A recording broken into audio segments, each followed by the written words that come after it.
Hola, ¿cómo están todos? Welcome back to my channel. If you're new to my channel, bienvenidos a mi channel. So this is my first time doing a media review, so please bear with me. Otherwise, I don't want to waste too much time, so let's just get into the video. Now I did not make a video on the season 1 of Always Bratz. If you guys would enjoy that or like that, please let me know in the comments, and then I will definitely get onto that. I'm just much more happier with the way this season has been done. I think season 1 had more going for it as far as story, whereas this show felt very much more like SpongeBob. And what I mean by that is SpongeBob has plenty of episodes where they are not really episodic, you know. You can watch them in any order. You can even miss some episodes and it wouldn't matter. That's how season 2 feels like. Season 2 honestly feels like a season where you don't really have to watch them in order. You can watch them in whichever order and you'll be okay. Except for the first episode and the last episode. If you are going to watch the show, at least get the first episode out the way. Then save the last episode for the last episode you watch, because those two are the most important. But this season takes place after the Bratz finally get their reality show, which is very interesting because we had no idea that's what the show was going to be. There were rumors that, it's going to be like Bratz may actually have like a final show on Netflix, because they were trying to get this Streamflix deal for a while. And, you know, Streamflix basically sounds like Netflix and the Bratz universe. But no, apparently it's a reality show. And of course, we did not get a new Bratz long form content. You know, we didn't get a new Bratz long form show or movie. But here we are. Now they are doing a live action movie. If you guys don't know about that, let me know in the comments if you'd like me to talk about it and what I think it could be like. But no, here we are. Bratz are still doing the TikTok thing. And just to kind of acknowledge a conversation I had before, I did make a video a while back about, TikTok is being banned. Bratz is going to have no choice but to actually give us full form content, and here we are. Of course the shenanigans happened as usual, and TikTok is still around. Whatever, it's still around. Bratz is like, yeah, now we can keep doing short form content. Here we are. Here we are. Of course TikTok didn't. I'm not saying like I was praying for its downfall, but I'm just like, oh my god, now Bratz can keep using excuses as they usually do. Even though fans have been requesting new animated movies, new animated series for the longest. But anyway, here we are. But yeah, there really just wasn't there's just kind of a lot going on. 1 minute they're watching television, trying to see what we're going to watch for the night. They have a lot of modern references like Sex in the City, but instead of Sex in the City, they just say Sex in the Suburbs. There's Love is Blind and Toxic, which is, you know, their own version of Love is Blind. They say all these shows that I do not watch at all, which is fine. Like, I get it. They're talking about the popular shows that people around the Bratz age, or, you know, that the Bratz, you know what I mean? Like the Bratz are in their 20s at this point. And of course they're talking about popular shows that people around their age would watch. I mean, I'm in my 20s. So it's yeah, but I just don't watch those shows, and that's fine. But there's things like that. And then we actually get to see Megan. That was actually a really pleasant surprise, because we've never seen Megan in the media except for Bratz starring and styling. We've seen her there, and we've seen Megan 3D animated in Bratz Kids Sleepover Adventure. However, we have not seen Megan animated in the teenage/adult Bratz style in the CGI format. Again, we've seen her in Bratz Starred and Silent, which is a 2D animated film, but this is the first time we're actually seeing Megan actually 3D animated in the typical Bratz look, if that makes sense. Her personality, I love. She's giving girls girl. I know, I don't know. She's just the vibe. She's just chill. You know what I mean? She's just chilling. There's not much to say about her because, again, this is a short form content. We don't really get to see her for long.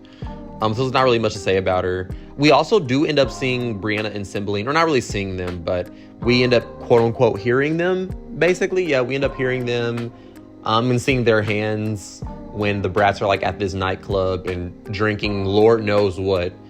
They're very smart. They're very smart with not saying what they're drinking.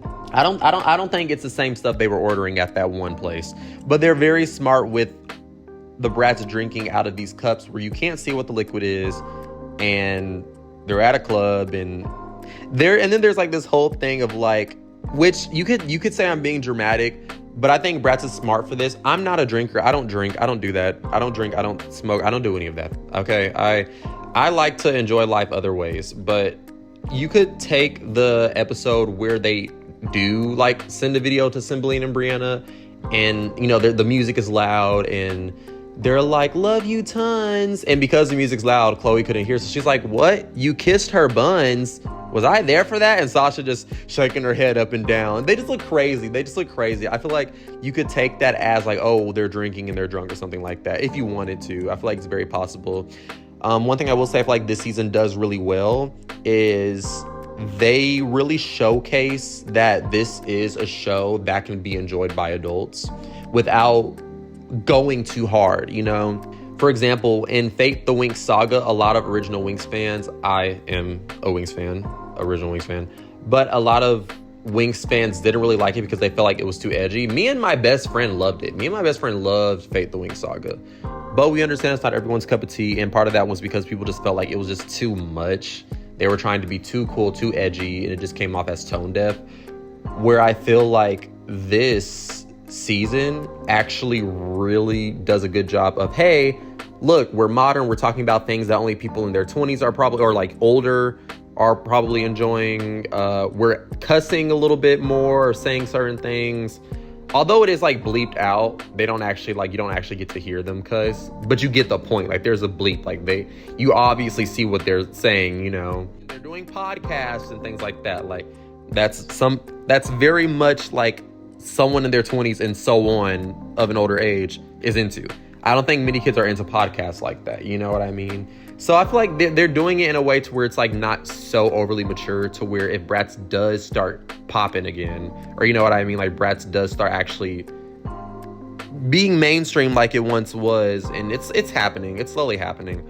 But I feel like it's done tastefully, so that way parents aren't like complaining, oh my God, I saw this Bratz TikTok video and they were saying some crazy things. You know what I mean? It's like, you know, kind of, you know, like it's not like they're going like doing crazy things. And speaking of which, so this season they actually have put on YouTube, on their YouTube channel, and the stuff like Sex in the Suburbs when they say that, or like the little cuss words or whatever, the barely any cuss words that they say, they actually have cut those out, which makes sense because the Bratz YouTube channel is still under the YouTube Kids thing. So there's no comments, can't do anything about that. The way this show is done is smart. It's very smart. It's very meticulous, and I like how they're doing it. They're like, okay, we're gonna post the more raw versions on our TikTok platforms. Yes, kids can have Instagram and TikTok and whatnot. However, that's on the parent. Now, as far as our YouTube channel, because it's still for kids, we're gonna put, you know, the show on there, but we're gonna cut out the things that might be a little too harsh. The only thing I think they kept, and I'm going to have to double check this, but the only thing I think they kept was Sasha saying, oh, hell no. During that episode where they were arguing over the skirt that was missing, it was Jade's skirt. But anyway, so I think that's the only thing they kept on the YouTube Kids short is, was Sasha saying, oh, hell no. Now, same thing with Roblox. I don't know if it's because hell isn't necessarily a bad word. It's a place. I know it depends on the context you use it, and I feel like in that context, it could be considered a bad word, but literally Roblox will allow you to say hell. And that's like it's supposed to be anyway, a kid-friendly app, but you can say hell on Roblox. And again, maybe it's because it's a place or a state of mind and not necessarily a cuss word per se. But as far as I'm aware, and I'll have to double check this, but that's the only like quote unquote mature word that they've allowed on the YouTube Kids Bratz channel. But yeah, and speaking of which, like modern terms, again, they're doing podcast and we're talking about these shows and we're saying girls, you're like, there's literally a whole episode where they're like girl dinner, girl math, girl science, girl PJs, and all this extra stuff. That episode, I was like, okay, I kind of overdoing it just a little bit. Y'all kind of pushing it a bit to like how those people were saying that Fate was too, like they're trying too hard. That episode, I was like, okay, y'all kind of doing it too much. Like when Cameron said, he said something. He said girl, yeah, or girl, yay, or something like that. And then Sasha said, nah, baby girl. That's why I was like, okay, thanks for grounding it. Thanks for grounding it a little bit. Because it's like, okay, y'all kind of overdoing it. And then Cameron was getting a little too excited. It's like, let's just not. But yeah, the episode where they were like all borrowing Jade's skirt and Sasha was like, oh, hell no, I'm not talking about this. They use like modern meme references from like so nasty, so rude and stuff like that. You know, I don't know. They're trying to be more trendy here. This season felt very much more TikTok-y, but something about this season just so much more entertaining. I do want them to go for the more episodic route instead of just random stuff to, oh, we're doing a podcast one night. Oh, the next day we're just going to sleep. I know it's supposed to be a reality show. Oh, the next day we're just going to sleep and trying to find out what to watch. Oh, we're arguing over a skirt. You know what I mean? I just want it to be a little bit more cohesive. But now let's talk about the characters. So I'm going to talk about Dylan. I'm going to go talk about from the smaller characters to larger characters. Oh, and I do want to talk about the last episode before I go. But Dylan, I just want to say, I don't know what they're trying to do for his skin tone. When Talking Bratz came out, he was darker skin. Because I remember people were like, oh my God, y'all keep whitewashing him or something like that. It was so weird. You guys remember that? Or people were like, oh my God, you guys were whitewashing Dylan or something like that. And then people were so happy that he was dark skinned, which is fine. But I was just confused. I'm like, he was always on the lighter side, at least as far as the animated series went. So I'm a little confused. But anyway, I didn't mind it. He was darker in that show. Then he became lighter again, like the PS2 animations. And then they posted something with the PS2 animation and he was darker. And I was like, oh, okay. And this is another thing too. This is just a little bit nitpicky. But even in that video, they hit... I have this problem low key with like when they fix Sasha's skin tone in the artwork, right? Because if you don't know, Sasha is usually known for being whitewashing her artwork in the 2000s. But they've been kind of rectifying that by making her actual complexion. But the problem is they're keeping her hair the same color. If you're gonna make Sasha her accurate skin tone by making her darker, make the hair darker too, because otherwise the hair starts to blend in with her skin color. You get what I'm talking about? I feel like I haven't heard that critique. But yeah, there was this one TikTok post that Bratz did, and I was just like, and it was with Dylan, and they made him dark, which fine, whatever, but pick a skin tone. But then it's like, again, his hair, I don't know, it's like he was kind of getting washed out. But anyway, in this show, they made him lighter again. Again, pick a damn skin tone. I'm so confused. Does he just like to tan in the summer? Like, what the hell is going on? Just pick a skin tone. Otherwise, I believe it's the same voice actor. He's giving Dylan. He pretty much sounds like Dylan. He was trying to mansplain to the girls, and I mean, I have no critiques. Cameron, he was in this. He's there. He's there. I don't know what to say. He's like trying to be cool and edgy and stuff. Yeah, he's there. He exists. Okay, and then we have Megan. Megan, again, as I said, I actually thoroughly enjoyed her character. Not much. I'm really excited, and I hope that we get to see other characters that we never got to see in 3D form, or just in general, to be honest. So I love Megan. Now, the main girls. I'm still disappointed with how the personalities are in this. I don't want to keep this video long at all, but I don't know. I feel like Sasha and Chloe are the only ones that actually feel like the original. You could argue that, oh, well, they grew up, they're adults now, so, personalities can change and it's this and it's that. But it's like, but there's shows like the iCarly adaptation or like continuation where they're adults. That's the Raven's Home and another show I can't think of right now, but there's another show where they age them up and they change, but they still feel like the characters. Something doesn't feel right. It's like, I don't know, they're trying to make Jade like this tomboy, but it doesn't help that the voice actresses they've hired don't really sound right. Like Jade doesn't, I don't know, something about Jade just isn't working for me. I don't hate her, but she's not sitting right. And she's not even my favorite character anyway, so you guys can comment below and say, oh no, she's just fine if you want to. Yasmin, absolutely not. She's me, and that makes me upset because it's like, girl, I feel like they tried to make her, oh my God, she's the light-skinned one. She's like, racially ambiguous, and we got to make her like super like bubbly and like funny but like unknowing and super like, oh, I can't keep secrets and I'm this and I'm that and I do all this extra stuff because I'm low-key a drama queen too, just like Chloe a little bit, but not so much. It's like, what? I'm confused. It's just, what? Yasmin just throws me off so hard. I don't understand. Do y'all get it? Because I don't know. It just rubs me the wrong way. Chloe's about the same, to be honest. Maybe a little bit more dramatic.